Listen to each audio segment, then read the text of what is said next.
A continuación, Tributación de hoy.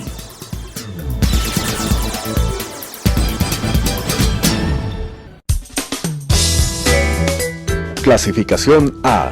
Apto para todo público.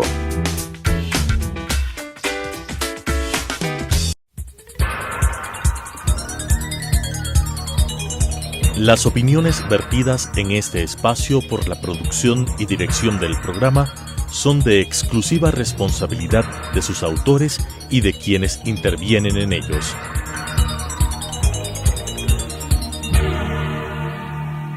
Telesucesos Canal 29 UHF presenta Tributación de hoy, un programa destinado para los ciudadanos en su entorno fiscal para el Ecuador, con la conducción de la doctora Cristina Trujillo. Tributación de hoy. Tributación de hoy, un programa diferente donde abordaremos temas del ámbito local e internacional, pero sobre todo la importante presencia de entrevistados que nos ayudarán a comprender el marco regulatorio vigente en nuestro país. Como siempre, me gusta estar con profesionales jóvenes que van generando ya huella en nuestro accionar, tanto en el sector empresarial como en el sector público. El día de hoy tengo a un joven abogado, pero con una experiencia increíble. Vamos a hablar con Jorgito Eguigoyen, quien nos va a permitir conocer un tema de gran importancia y que muchas veces, mi estimado Jorge, no sabemos y pensamos que es cualquier cosa. Vamos a hablar de la responsabilidad civil. ¿Qué es esto de la responsabilidad civil?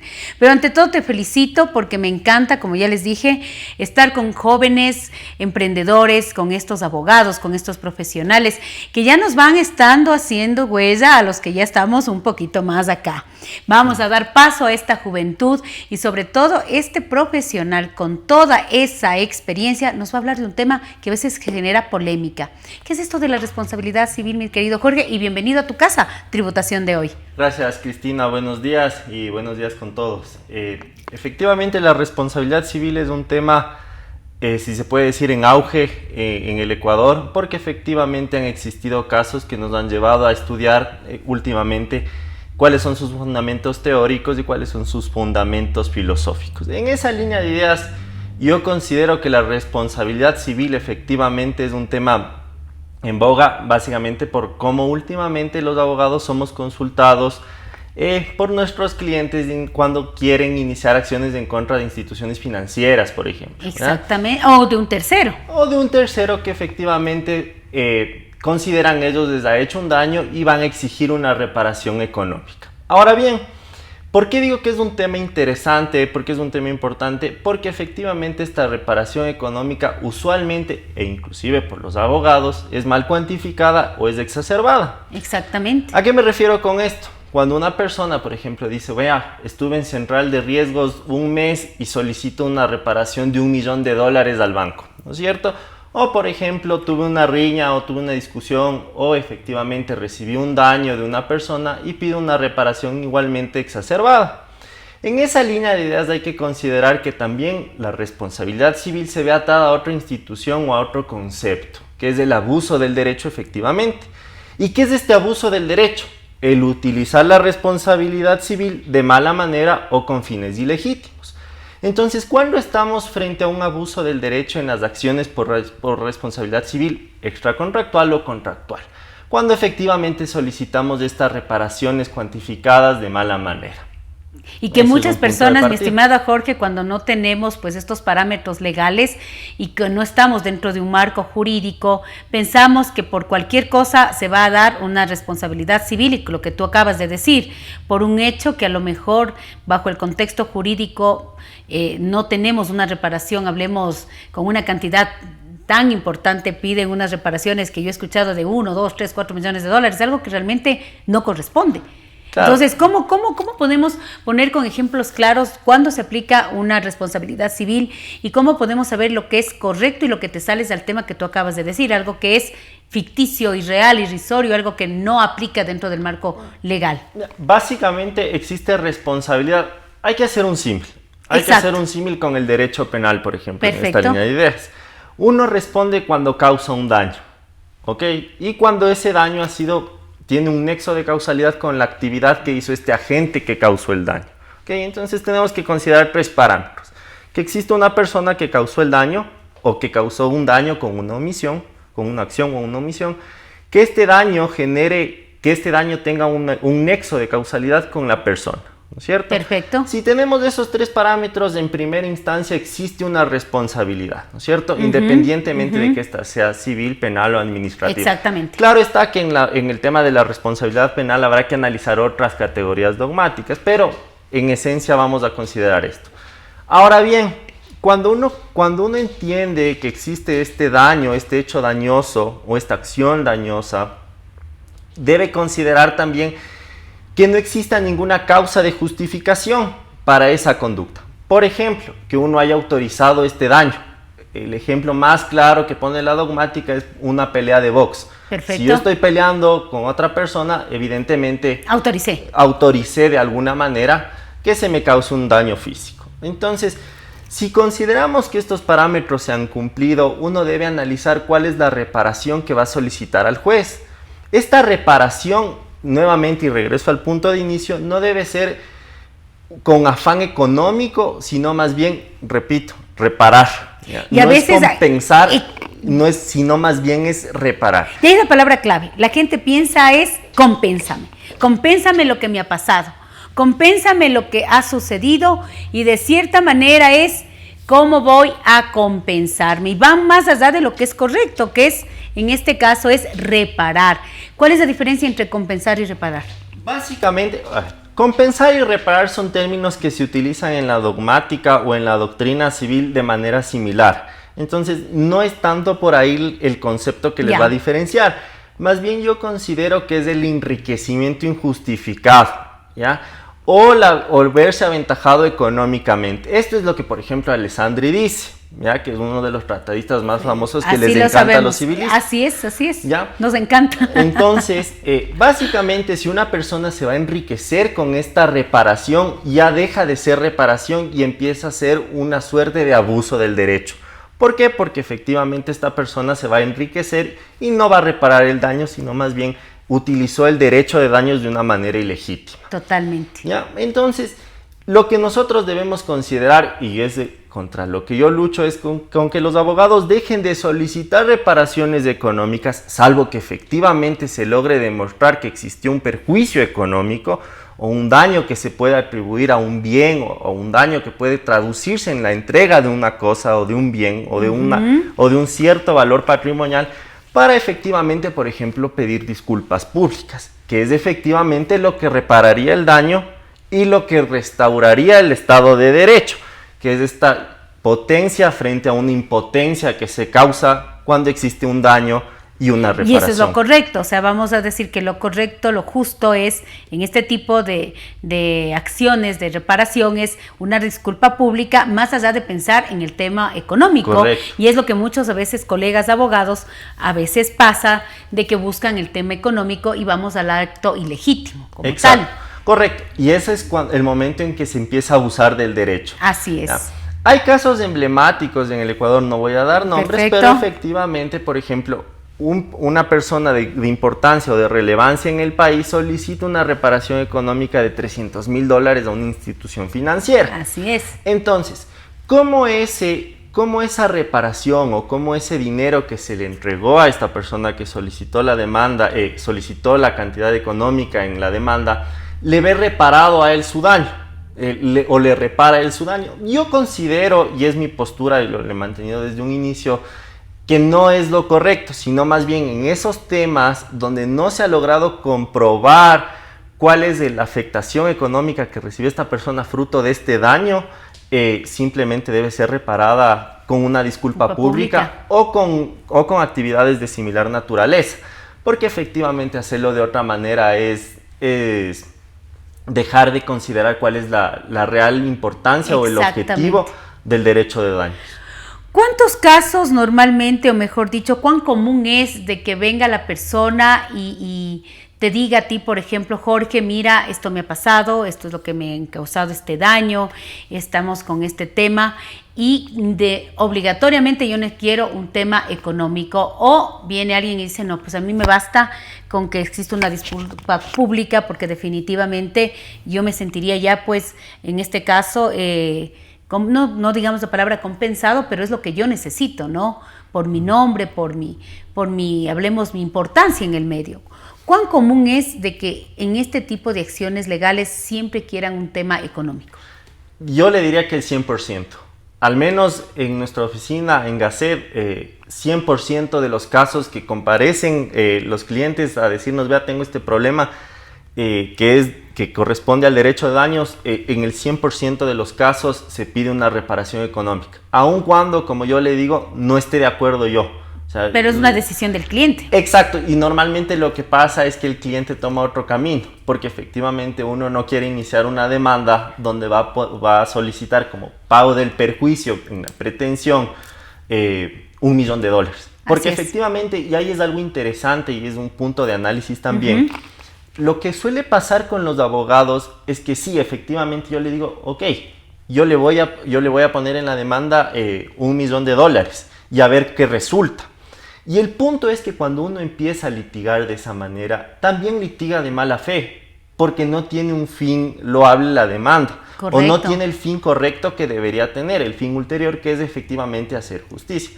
Y estos conceptos, aunque puedan decir, no aterrizan a la realidad, deberían serlo, porque efectivamente en el caso de que todos actuaríamos de esa manera, llegaríamos a tener casos no solo más interesantes de analizar, sino que efectivamente busquen la reparación del Estado de Derecho, que es de lo que conversábamos en un inicio, y no tener demandas que no tengan piso, que no tengan sustento y que al final del día llevan a que el sistema judicial esté colapsado. Así es. ¿Y cuál es la efectividad, por ejemplo, cuando alguien va y dice, voy a demandar porque aparte de que pues exista la disputa pública, lo hice financieramente? ¿Hay muchas sentencias favorables? No se ha hecho un censo, no conozco sobre si existe un estudio, un censo nuevamente respecto de los casos que se han iniciado y han terminado con una sentencia favorable a la persona actora. En mi experiencia, y como le decía yo, en la experiencia del estudio jurídico... Que es un estudio muy importante y que además pues hace alianzas interesantísimas con muchas firmas de auditoría y toda la gente joven de tu estudio pues realmente tiene una efectividad impresionante, tanto en el ámbito civil, societario y sobre todo penal, ¿no? Sí, gracias. Bueno, efectivamente es a las áreas a las que nos dedicamos, ¿no? Así es.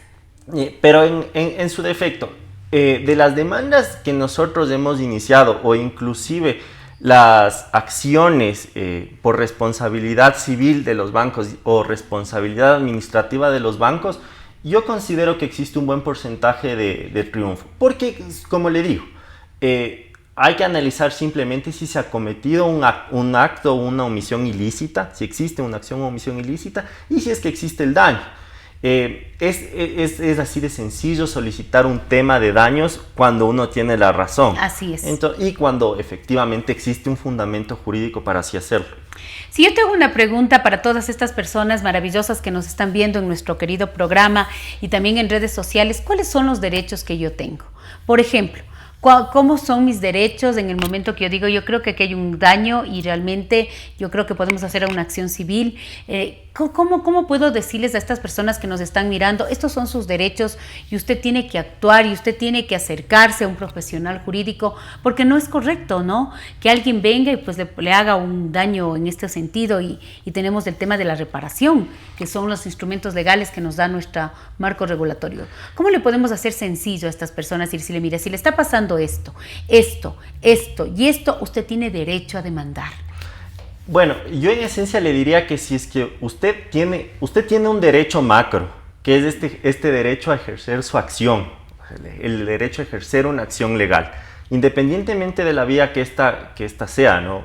Civil, penal, administrativa, por ejemplo, inclusive laboral o algún tema societario. Así es. Yo le diría que toda persona que sienta una afectación directa a un derecho puede consultar con un profesional. Toda persona que sienta esa afectación a sus derechos, patrimoniales o no. Porque usted puede sentarse con un abogado y contarle una historia.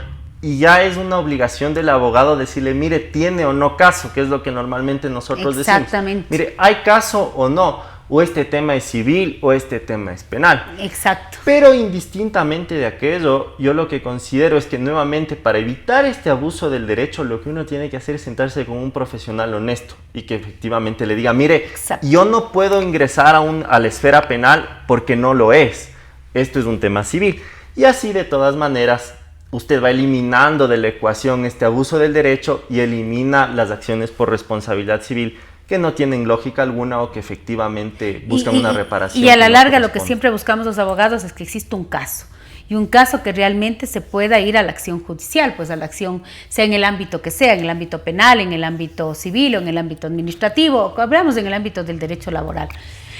Qué interesante escucharle a Jorge con esa solvencia, con esa capacidad, y definitivamente uno aprende, uno escucha y se da cuenta de que estamos hoy pues con profesionales jóvenes que estamos generando pues esa experiencia para el sector empresarial y también para el sector público. ¿Cómo comienza Jorge Irigoyen a ser abogado? ¿Qué te motivó? Bueno, básicamente a mí me motivó un consejo que recibí de mi padre. Él fue que me dijo, no te hagas militar. Yo en primera línea quise ser militar. Me dijo, no te hagas militar. Y te cuento, Jorgito, que mi marido es militar, así que... Sí. Pero eso pasa, ¿no? De hijos de militares, pues toman otros destinos.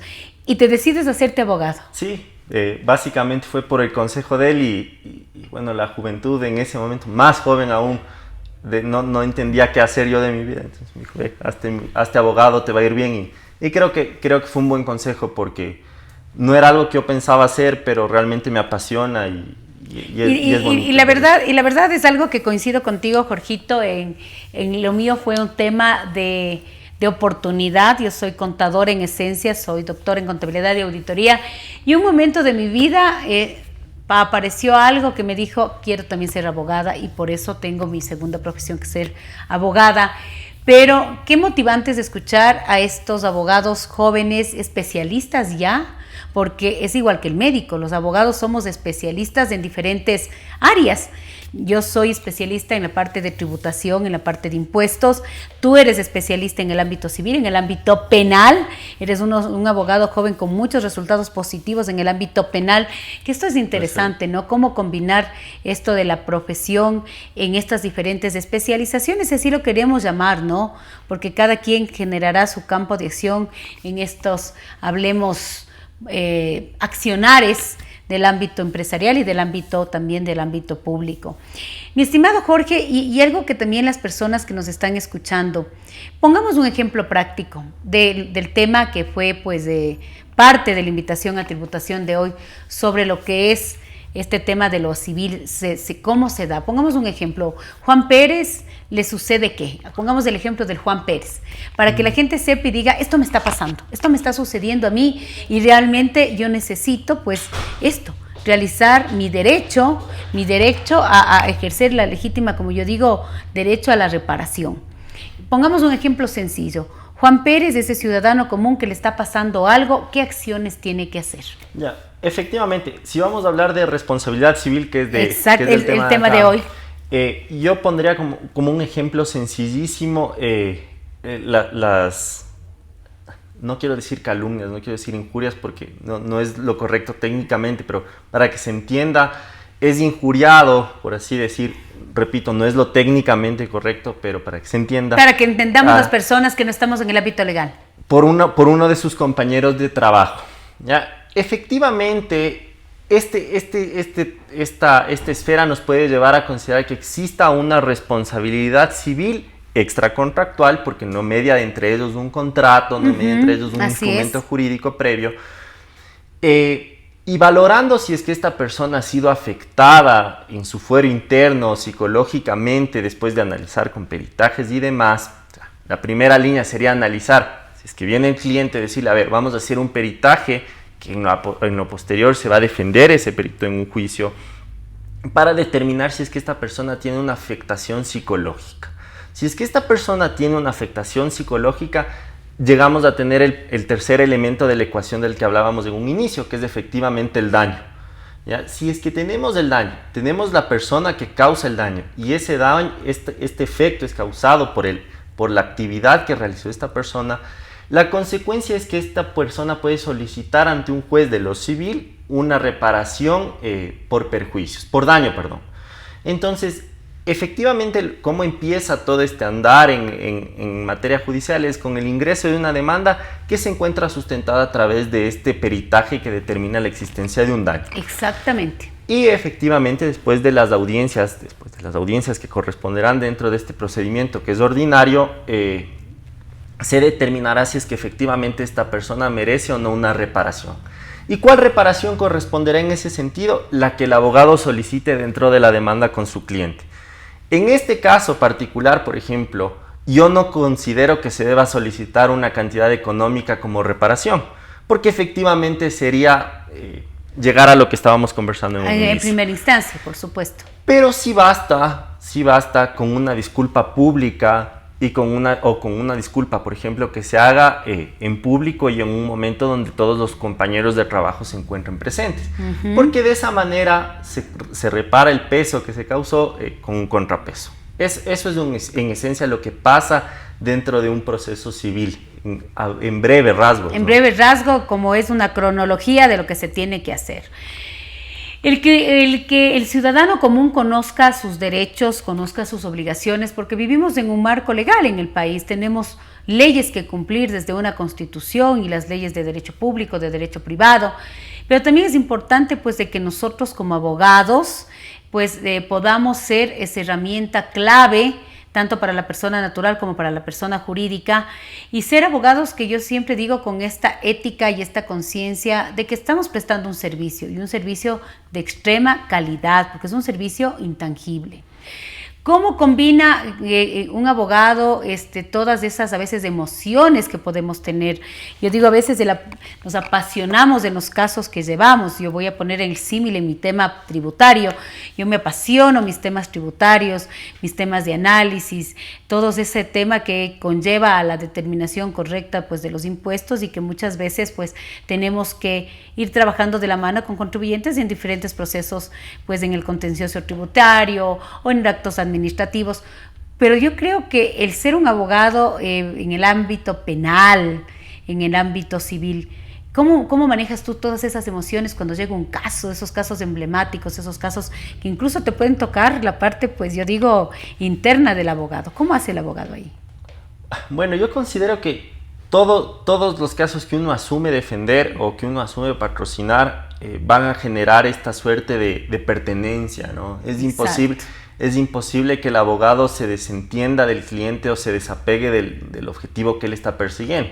Primero porque usted también cree en lo que está poniendo en la demanda. Absolutamente. Entonces, pasa a ser parte de este juego de roles, si se puede decir, patrocinar con todo este ímpetu, ¿no? O sea, no va a pasar que el abogado pueda despegarse. Yo no conozco uno que lo pueda hacer y no considero que si es que lo logra hacer esté en lo correcto.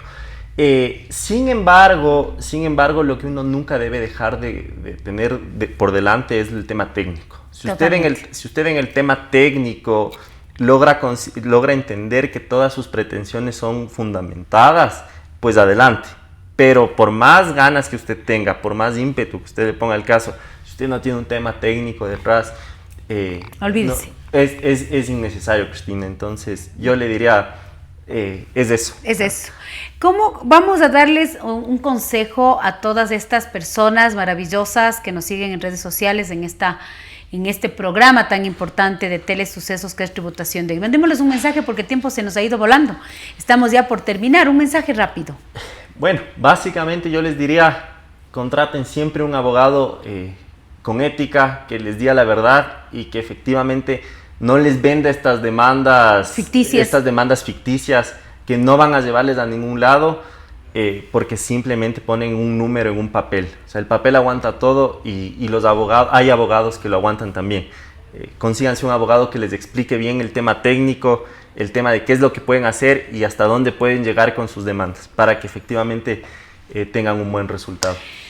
Como siempre, la presencia de entrevistados que nos dejan su experiencia profesional, y repito, yo me rodeo de gente brillante, abogados que tienen una trayectoria o profesionales en cualquier ámbito que pueden aportar algo positivo, aportar algo para nuestro querido programa de tributación de hoy. Agradecerle la presencia de Jorgito Eguigoyen, un abogado en el ámbito penal y en el ámbito civil con muchísimo éxito y que definitivamente nos ha dejado con todos esos conocimientos, y digo, qué bárbaro, esta gente joven está generando camino y camino sólido. De mi parte, muchísimas gracias y nos volveremos a ver la próxima semana en Tributación de Hoy. Las opiniones vertidas en este espacio por la producción y dirección del programa son de exclusiva responsabilidad de sus autores y de quienes intervienen en ellos.